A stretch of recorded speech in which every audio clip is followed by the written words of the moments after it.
Okay, welcome back to Wok Drop, and I'd like to introduce today's new flavor. So the flavor we're going to go over today is Guai Wei Xing, okay, which means strange flavored sauce.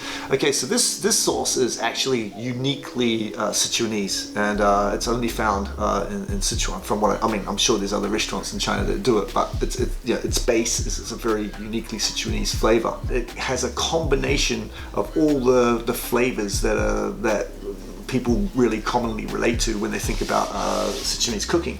So it's got salt, like han, it's got sweet, which is tian, it's got numbing, which is ma, and it's got hot, which is la, and sour, which is suan, okay, and it's got savory flavor, which is also xian, and it has a fragrant flavor as well. The fragrant flavor is xiang. So all these flavors have to sit at the same level. A dish that we've put up on the channel before is the bang bang ji si dish. So you can go back and see the bang bang ji si dish, and you'll be able to study and understand exactly what this flavor is all about. Guai Wei Wei Xing.